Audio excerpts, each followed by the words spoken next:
Shalom Bapak Ibu Saudara. Bagaimana kabarnya? Baik. Ya, puji Tuhan ya. Saat ini kita sudah dalam penghujung bulan November. Besok kita sudah masuk di bulan Desember tanggal 1. Ya, semuanya bersuka cita, Ya, bersemangat menyambut Natal. semangat. Ya, kita pasti sudah mempersiapkan diri, mempersiapkan segala sesuatunya untuk menyambut Natal. Tidak hanya mempersiapkan di luarnya saja, tetapi di dalamnya, di dalam rumah, maksudnya dalam hati ya, dalam hati kita. Dan saat ini kita juga diingatkan melalui tema dalam menyambut Natal, menyambut hari-hari kehidupan kita, dalam pesiarahan kita disuruh untuk berjaga-jaga, berjaga dalam pesiarahan. Jaga hati, jaga mata, jaga sikap, pokoknya berhati-hati, iya. Berjaga-jaga, berjaga dalam pesiarahan. Matangkin lan pak lalanan, matangkin lan pak lalanan. Bapak Ibu Saudara, pasti kita sudah tidak asing dengan bersiarah, ya.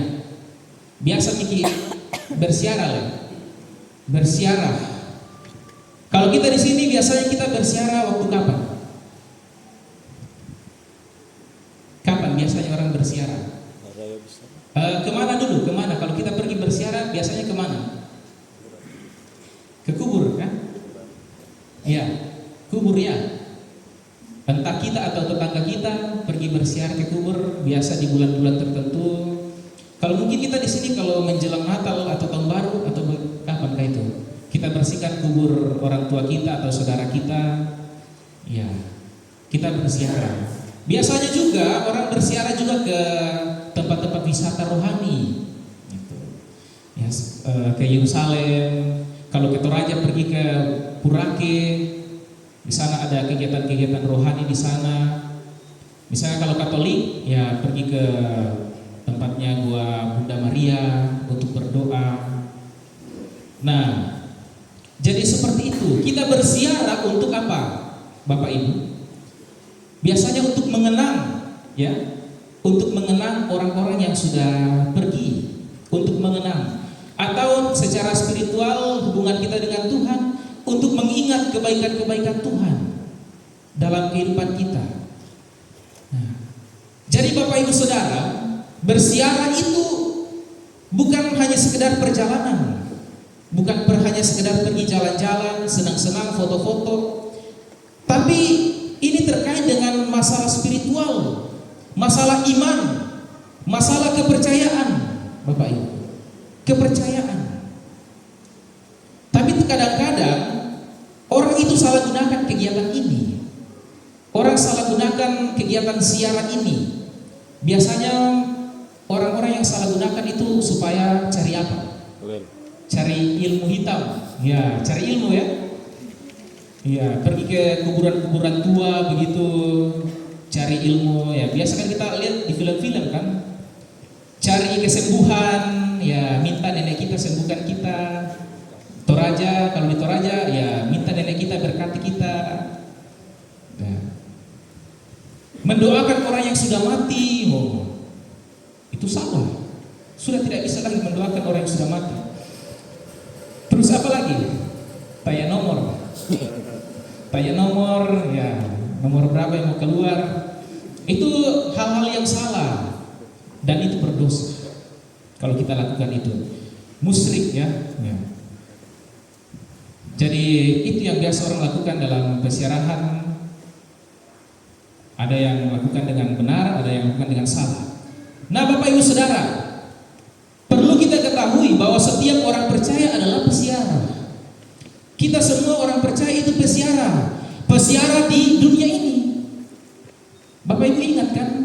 Nagua Pak Bongian Riteterino, artinya hanya tempat sementara ini, dunia ini.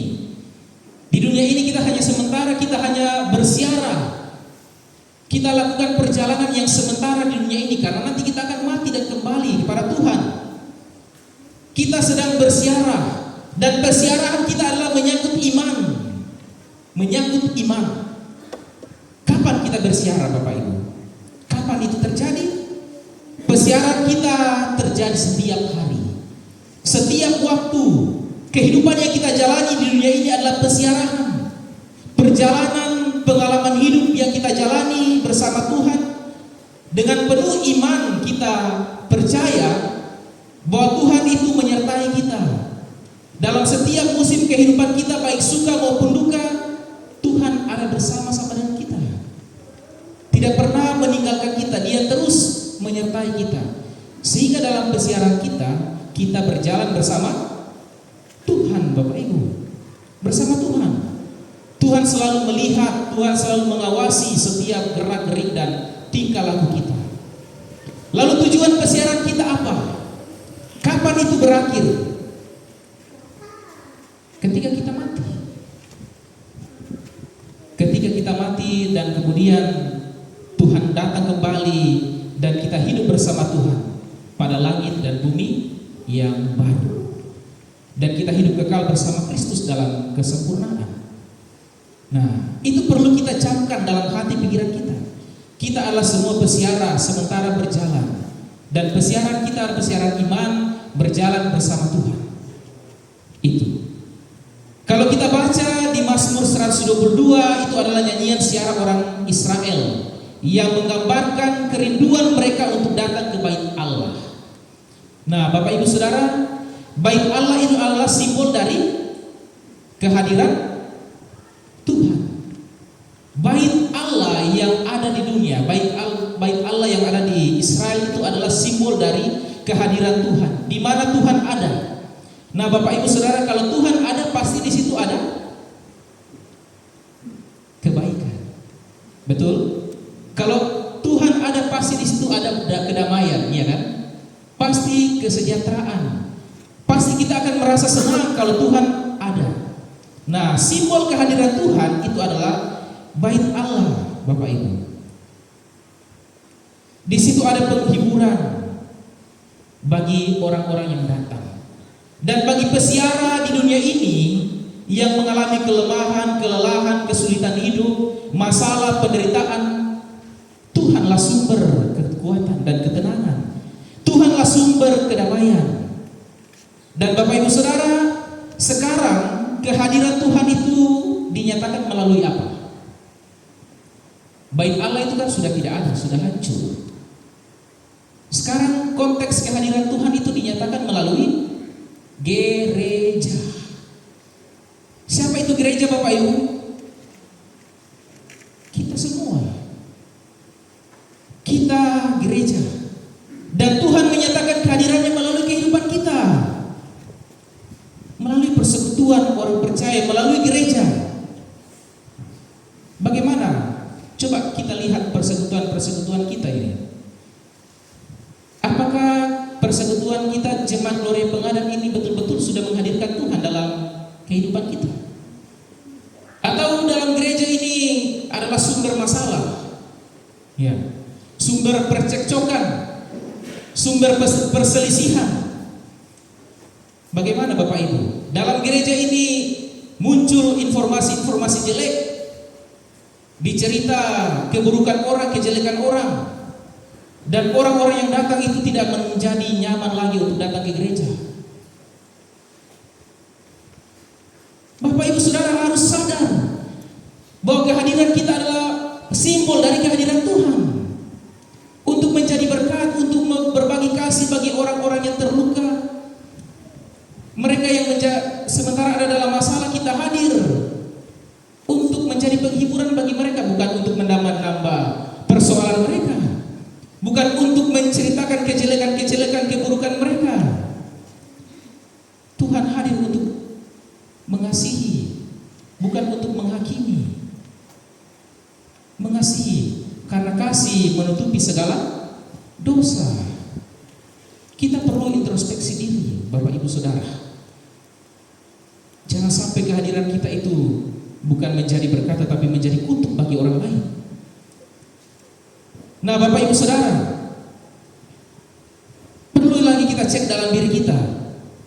Apakah dalam diri kita ini masih ada kerinduan untuk datang kepada Tuhan? Untuk setiap hari, setiap saat selalu bertemu Tuhan. Dan siapa di sini Bapak Ibu yang selalu menunggu hari Minggu? Wah, kena alo Minggu teh, lama ya nak gereja. Kapan hari Minggu ya? Siapa di sini yang sudah tidak sabar untuk menanti hari Minggu supaya datang ke gereja? Dia merasa ada yang kurang kalau tidak beribadah. Ya. Dia merasa tidak tenang kalau satu hari tidak bertemu Tuhan, satu hari tidak berdoa. Dia merasa ada yang kurang kalau tidak baca firman Tuhan. Ya. Adakah di sini? Bapak Ibu Saudara, kita harus sadar, harus punya kesadaran yang berikan kita kesehatan, kekuatan sampai saat ini, yang berikan kita berkat yang melimpah, kebutuhan yang tercukupi, bahkan lebih lagi. Orang-orang yang hadir di sekitar kita, orang-orang yang baik yang peduli pada kita, bahkan anugerah keselamatan, itu semua dari mana? Semua dari Tuhan.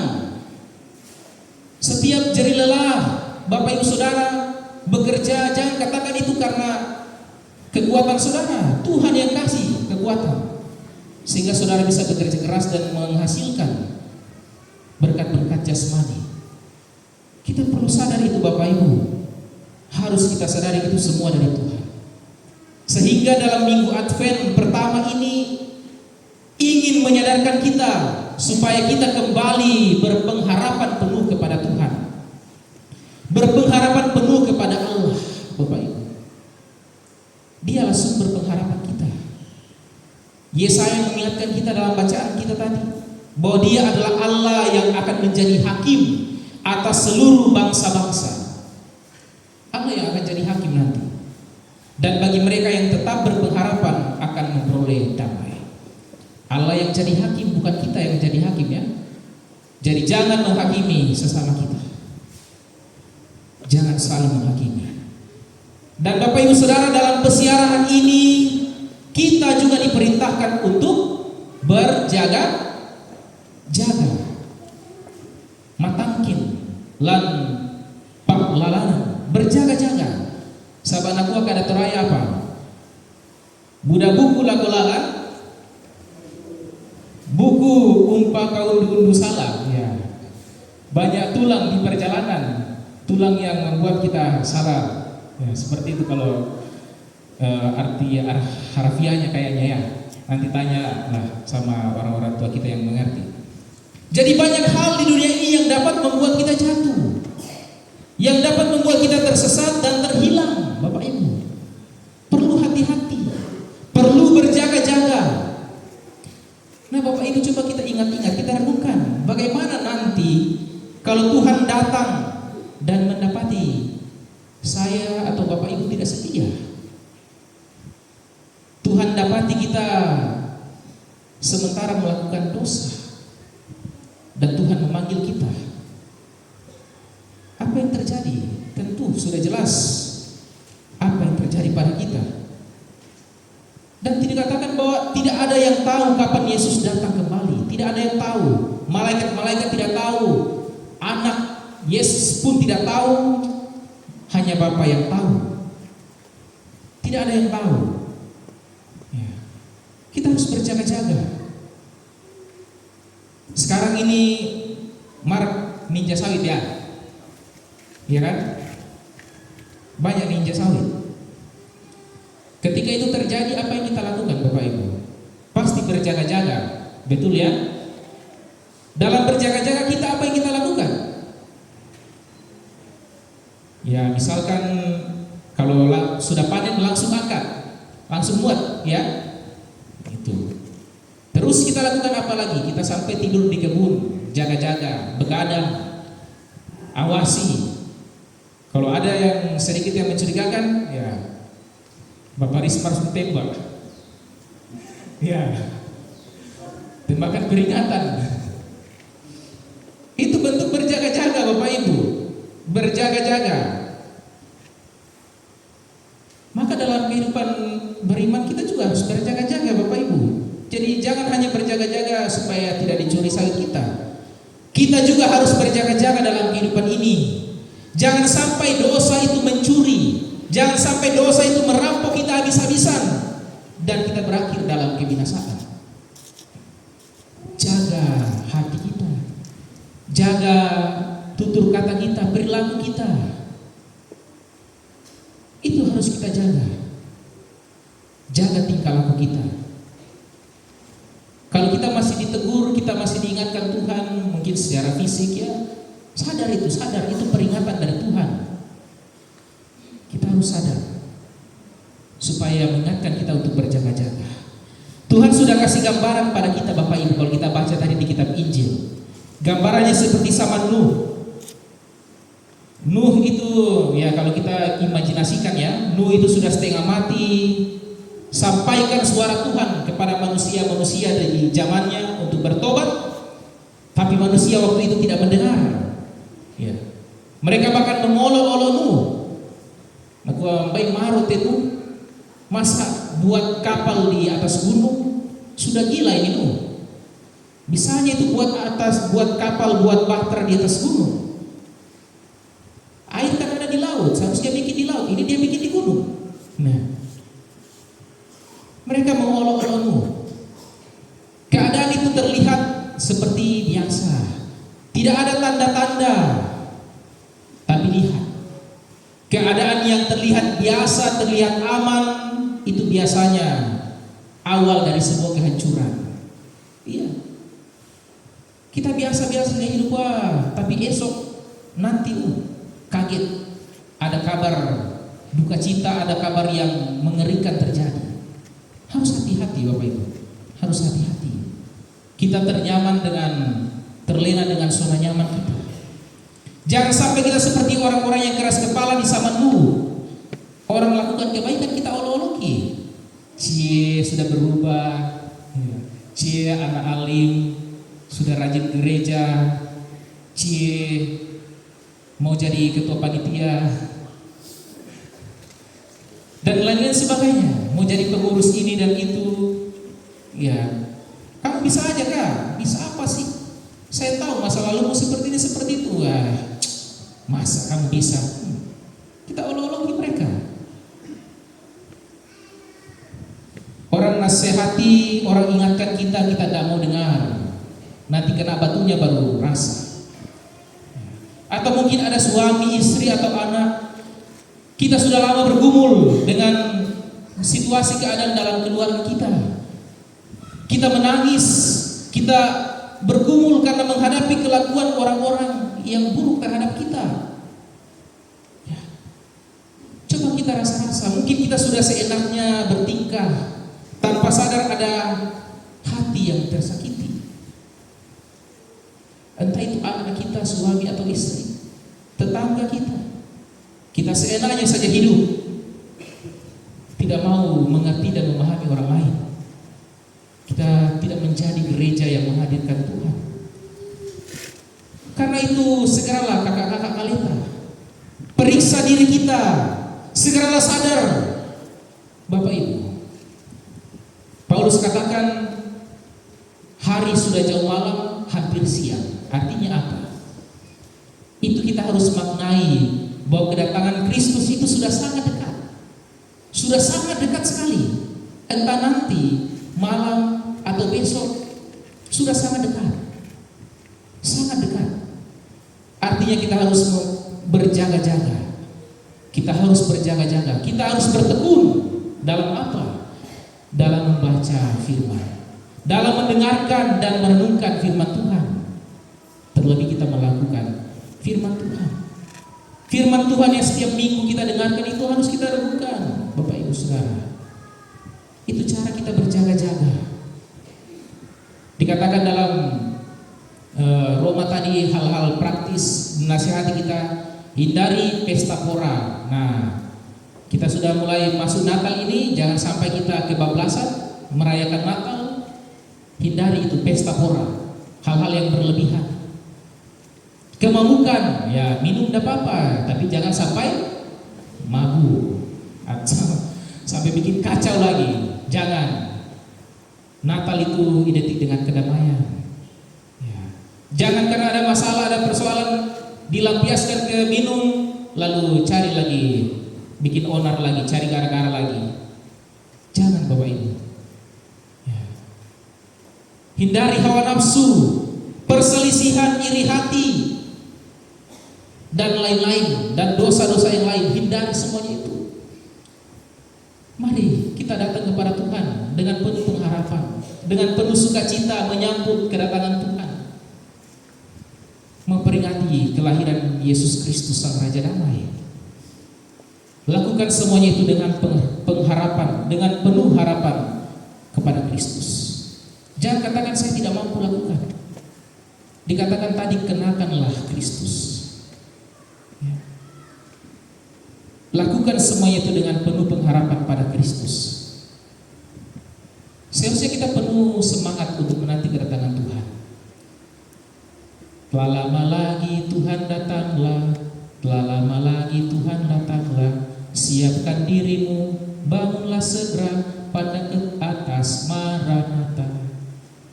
Kita harus bersemangat. Jadi jangan takut ya Bapak Ibu kalau nanti Tuhan panggil ya. Masih ada yang takut mati di sini? Tidak perlu takut.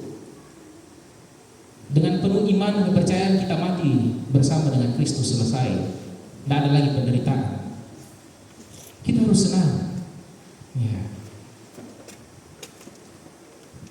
Karena itu Bapak Ibu Saudara, bagi kita yang masih diberikan kesempatan untuk bersiarah, berjalanlah bersama-sama dengan Tuhan. Kenapa? Mau menikah dulu kan? Nikah dulu. Iya. Ya, entahlah itu urusan Tuhan ya, tidak ada yang tahu. Tapi yang penting kalau Tuhan panggil kita ya siap sedia, berjaga-jaga. Berjaga-jaga. Lanjutkan persiaran kita Bapak Ibu bersama Tuhan dengan terus berjaga.